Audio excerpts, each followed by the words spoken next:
Voici qu'à Jérusalem était un homme du nom de Siméon. Cet homme était juste et fervent. Il attendait la consolation d'Israël et l'Esprit Saint était sur lui. Or, il avait été averti par l'Esprit, le Saint, qu'il ne verrait pas la mort avant d'avoir vu le Messie du Seigneur. Et il vient par l'Esprit dans le temple, à l'heure où les parents font entrer le petit enfant Jésus pour faire à son égard selon la pratique imposée par la loi. Et lui le reçoit dans le creux de ses bras. Il bénit Dieu et dit : « Maintenant, ô Maître, tu délies ton esclave selon ta parole, en paix. Car mes yeux ont vu ton salut, que tu as préparé à la face de tous les peuples. Lumière qui se révélera aux nations et gloire de ton peuple Israël. » Et son père et sa mère sont dans l'étonnement de ce qui est dit de lui. Siméon les bénit et dit à Marie, sa mère : « Vois, cet enfant est là pour la chute et pour le relèvement de beaucoup en Israël et pour être signe de contradiction. Toi-même, une épée te transpercera l'âme, afin que de bien des cœurs soient révélés les raisonnements. » Et se trouvait là une prophétesse, Anne, fille de Phanuel, de la tribu d'Azer. Elle est fort avancée en âge, et après avoir, depuis sa virginité, vécu 7 ans avec son mari, elle est restée veuve. Et âgée de 84 ans, elle ne s'écarte pas du temple, adorant nuit et jour dans le jeûne et la prière. À cette heure même, elle survient à son tour, loue Dieu et parle de l'enfant à tous ceux qui attendent la délivrance de Jérusalem. Quand ils ont tout accompli selon la loi du Seigneur, ils reviennent en Galilée, dans leur ville, Nazareth. Le petit enfant croit et se fortifie, empli de sagesse. Et la grâce de Dieu est sur lui.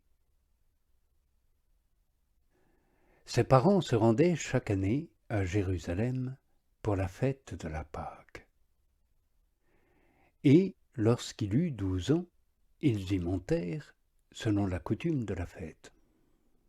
Une fois les jours accomplis, comme ils s'en retournaient, l'enfant Jésus reste à Jérusalem sans que ses parents le sachent.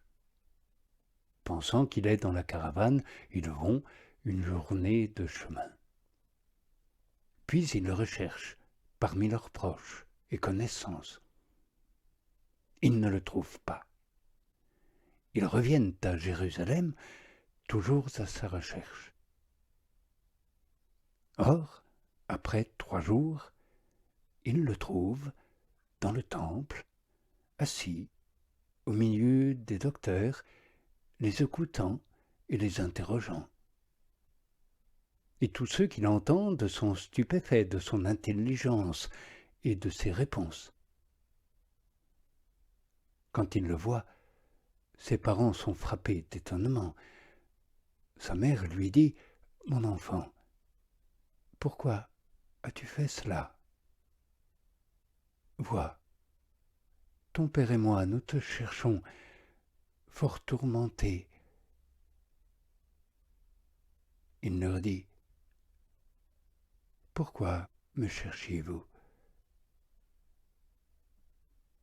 Ne saviez-vous pas que je dois être aux affaires de mon père, mais eux ne comprennent pas la parole qu'il leur dit. Et il descend avec eux, et vient à Nazareth. Et il leur était soumis. Et sa mère gardait fidèlement toutes ces choses en son cœur.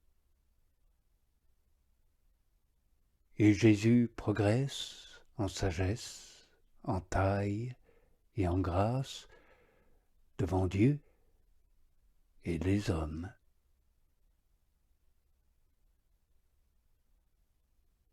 L'an 15 du principat de Tibère César, Ponce Pilate étant gouverneur de Judée, Hérode, tétrarque de Galilée, Philippe son frère, tétrarque du pays d'Ithurée et de Trachonitide, et Lysinias, tétrarque d'Abilène, sous le pontificat d'Anne et de Caïphe, une parole de Dieu survient sur Jean, le fils de Zacharie, dans le désert.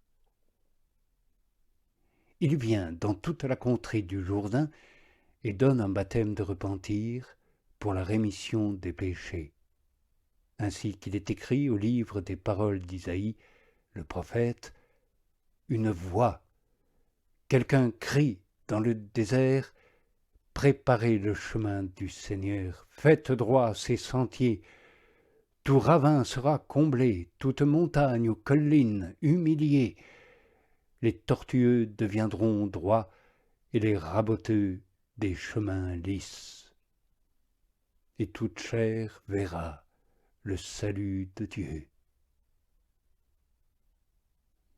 Il disait donc aux foules qui s'en venaient pour être baptisées par lui, engeance de vipères, qui vous a suggéré de fuir loin de la colère qui vient? Faites donc des fruits dignes d'une conversion, et ne commencez pas à dire en vous-même, pour père nous avons Abraham. Car je vous le dis, Dieu, des pierres que voici, peut faire surgir des enfants à Abraham. Déjà, même la cognée se trouve posée à la racine des arbres. Tout arbre donc qui ne fait pas de bons fruits sera coupé et jeté au feu. Les foules l'interrogent en disant « Que nous faut-il donc faire ?» Il répond et leur dit « Qui a 2 tuniques, qu'il en fasse profiter celui qui n'en a pas. Qui a de quoi manger, qu'il fasse de même. » Viennent aussi des publicains pour être baptisés.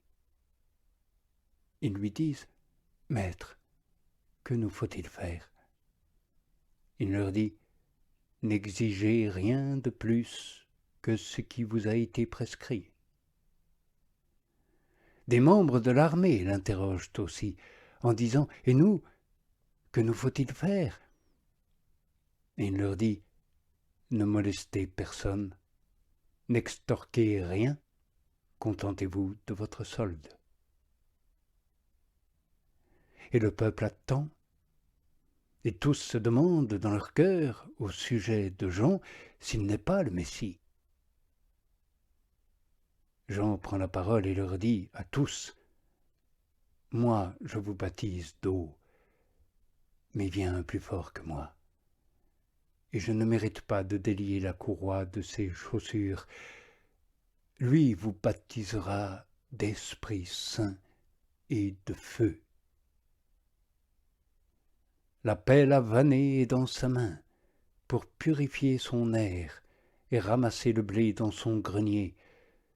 Quant aux balles, il les consumera dans un feu jamais éteint. » Et par beaucoup d'autres exhortations, il annonce la bonne nouvelle au peuple.